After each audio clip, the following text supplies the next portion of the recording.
Júlio Casares já antecipou que o São Paulo não será um dos protagonistas da próxima janela de transferências. Para 2023, o clube deverá contar apenas com reforços pontuais, uma vez que neste ano contratou 12 jogadores. Desde o início do ano, a atual diretoria contratou Jandrei, Rafinha, Alisson, Nicão, Patrick, Colorado, André Anderson, Marcos Guilherme, Felipe Alves, Galopo, Bustos e Ferrarese. O São Paulo renovou contratos de alguns jogadores, nomes como Luciano, Diego Costa, Arboleda, Igor Vinícius, Pablo Maia e Caio renovaram seus contratos. É um elenco que nos levou à final de um Paulistão, que nos levou a 2 semifinais, portanto é um elenco competitivo. Como você falou, teve uma antecipação sim de valores e o São Paulo vai estar sempre atento. Em 2023 é uma questão de reposição pontual. Alguma coisa nesse sentido, porque também sairão alguns jogadores, comentou Casares. Nessa janela, o São Paulo vendeu alguns jogadores. O zagueiro Léo também poderia ter ido para o futebol europeu, já que recebeu uma oferta do futebol francês, mas preferiu ficar no Morumbi ao menos até o fim da temporada. Com a chance de perder Léo no fim do ano e a indefinição sobre o futuro de Miranda, que tem contrato até dezembro, o São Paulo pode ser obrigado a ir ao mercado em busca de um novo zagueiro. Há também aqueles jogadores recém-contratados e que ainda precisarão ser avaliados por um período maior antes do clube definir se vai precisar trazer outros nomes. É algo muito dinâmico, mas a linha principal de reforços foi feita. Oportunidades ou reforços pontuais estão sempre sendo olhados.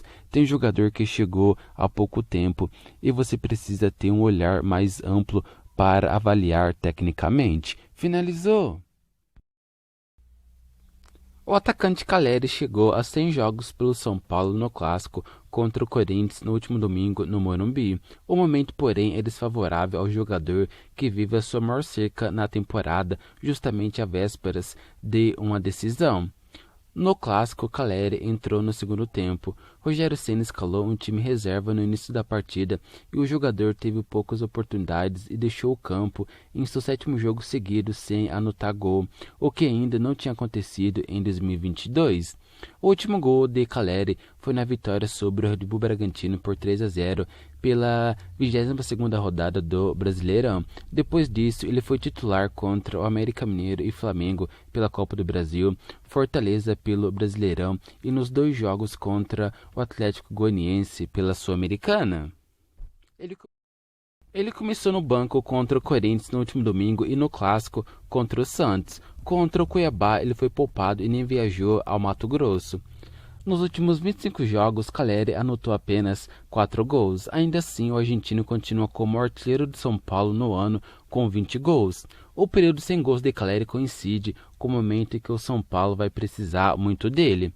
Na próxima quarta, o time vai a Rio de Janeiro para encarar o Flamengo no jogo de volta da semifinal da Copa do Brasil. Como perdeu a ida por 3-1 no Morumbi, o São Paulo vai precisar vencer por ao menos 3 gols de diferença para avançar à final. O Botafogo avalia a contratação de Rodrigo Nestor para 2023. Os cariocas monitoram o jogador desde o início da gestão de John e cogitam uma nova oferta para a próxima janela de transferências em janeiro do ano que vem, como soube a Gol. O São Paulo não deseja liberá-lo para um clube do Brasil. À procura de nomes qualificados para a próxima temporada, o Botafogo está disposto a pagar um valor considerável pelo volante de 22 anos. O problema é que o São Paulo não deseja negociá-lo para um clube do país. Rodrigo Nestor tem contrato com São Paulo até o fim de 2024 e multa rescisória elevada. Ele está ciente de que o clube não gostaria de liberá-lo para um clube do futebol nacional. Não foi feita nenhuma oferta pela contratação do jogador ainda.